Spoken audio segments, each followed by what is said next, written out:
What's going on, everybody? Hope you're all having a fantastic day today. Now, I don't know if I'm going to be positive or negative really when it comes to today's video. I'm going to try to stay right smack dab in the middle and cover all sides of the story. So what I'm going to do is let you guys go down in the comment section and leave your opinions down below on what you guys feel about everything that I go ahead and discuss in today's video. Like I said, I might sound pretty positive at times and I might get a little feisty at times as well, but I'm going to try to keep it pretty equal because this stuff sounds interesting, but at the same time, it could be potentially toxic, and it might be some bad reputation when it comes to Infinity Ward in general. Now, I'm pretty positive a good portion of you guys probably already heard this information here. It came out a little while ago, but as you guys know on this channel, it's not really a news channel. I don't really rush to get the information out as fast as possible. It's an opinion-based channel. I love video games. I love playing these games, and when I see news and articles and stuff, as a fan, I like to react to it. And I do react to it, just like each and every one of you guys react to this stuff in the comment section as well. So that's how we built this community from the ground up, and that's how it's going to stay for the future of this channel. But if you haven't heard this information just yet, all of the field upgrades, or at least a good portion of the field upgrades, have been given to us for Modern Warfare the 2nd. Again, like I said, there are some pretty unique ones here. There are some pretty toxic ones, and also there are plenty that might give Infinity Ward a bad reputation. Now, to go ahead and start off, one of the first upgrades is the tactical camera. Now, we actually saw this piece of equipment in Call of Duty Black Ops 1. They went ahead and, tested this out, and I enjoyed it personally. It was kind of cool. It was interesting. It wasn't something that you used on the regular. And with all honesty, for a lot of pub stompers, they didn't even consider using the tactical camera. But if you're just goofing around, playing Search and Destroy, trying to do ninja diffuses, you're just playing the game casually, the tactical camera added a lot of fun and unique gameplay opportunities. Now, in Modern Warfare the 2nd, they're actually taking the original tactical camera and they're going to make it a little bit more flexible. Instead of having to actually mount down a camera, you're going to be able to just basically fling this sucker out anywhere you want, whether it's on the roof, in the corner, on the ground, behind cover, wherever you want this camera to be, you can fling it and plant it up. Now, I believe this won't be as toxic as people think. I know a lot of people are hearing this and saying, oh my god, this is going to be horrible. Campers are going to take advantage of this and throw this in the darkest corner and you'll never see it.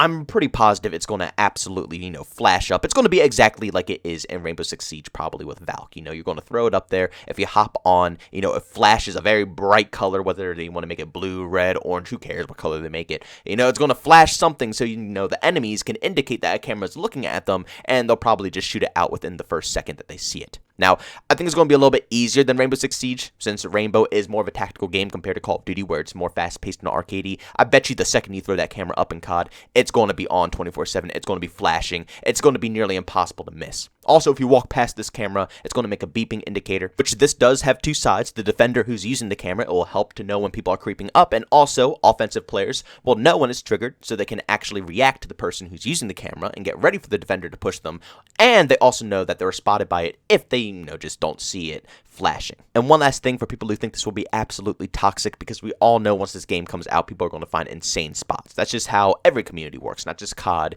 People always try to find exploits, and there will be spots where you can put these cameras probably, which will be, really invisible. But these cameras do have a battery life, so they can only last a certain amount of time. So whoever's using it, they have to think when and where they want to use this thing at the exact moment, because they can't just chuck it up and leave it there for the next hour, right? It's not going to work that way. And lastly, if you're playing with a squad in a game mode like, let's say, Search and Destroy, something a little bit more tactical that requires teamwork, if multiple of you bring this camera field upgrade, you can actually switch between each camera that's up, live, and active. So every teammate who has one, if they throw them up at the same time, you can scan through all of them across the field. It's pretty cool and unique. Sounds a bit toxic, I know, but I'm pretty positive they'll be easy to find, easy to shoot out, and probably if you're going to TDM domination or something like that, this won't be the field upgrade that you're more than likely picking, unless you want to camp in the back of the map, which at that point you probably won't be getting that much kills, and you probably won't be affecting anybody that wants to get up into action. Now, the next one worries me a little bit. It's called DDOS. It's pretty much a portable EMP.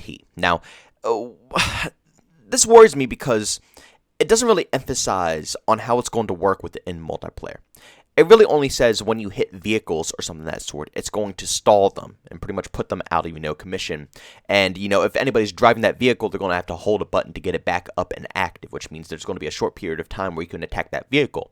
This sounds more like something that you would, use in Warzone or maybe in Ground War, but how is this going to affect 6v6? It scares me because it makes me think, are you just going to be able to throw this DDoS at something like a streak, for example. Let's say I grinded up for a chopper gun, or I absolutely destroyed a lobby.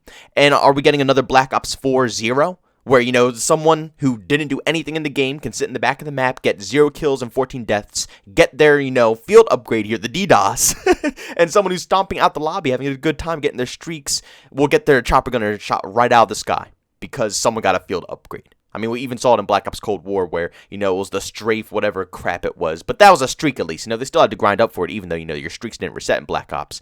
I don't know. This whole field upgrade kind of makes me a little nervous. But next one here goes a little bit more into detail on why I'm a little worried about Infinity Ward's reputation and their copycat, their copycat mentality with all of their games. Now, the camera, I let that one slide because it was already in Black Ops 1. That was already an idea of theirs. Even though they made it portable like it is, like Valkyrie and Rainbow Six Siege, I still give them props because they did it first with Black Ops 1. But now they're making inflatable decoys, which, again, kind of interesting. They're trying to evolve the decoy. First they had it with the gunshots forever. Then they evolved it into footsteps, which actually really got me good. That change was really good because I could always tell fake, gunshots. But fake footsteps was a little hard. It just sounded like a person sprinting up to you. That was a little difficult to, understand. And now they're evolving it to inflatable decoys. Now, this is, once again, another troll item. Probably not that many people are going to be running this. Unless they want to troll around and have a little fun. It sounds a bit toxic because, this decoy will, hop up. If someone runs over the decoy, it could potentially explode and kill them. And also, the decoy will be able to rotate. It will rotate actually to where the enemies are at, which is kind of obnoxious to me because that will, that might finesse me a couple of times until I get used to the look of the decoy. But yeah, wherever you're standing, if you walk up to this decoy and, it's not facing you, it will literally snap 180 and look at you. And, it might make you hesitate and actually shoot it.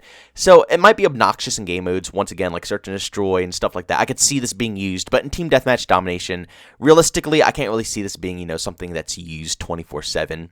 Maybe, but I think it's going to be more something for Warzone, Ground War, S&D, stuff like that. But still, the point here is that they're trying to bring in all of these things from Rainbow Six Siege into Call of Duty, just like how they did with, aspects of Overwatch and aspects of Battlefield.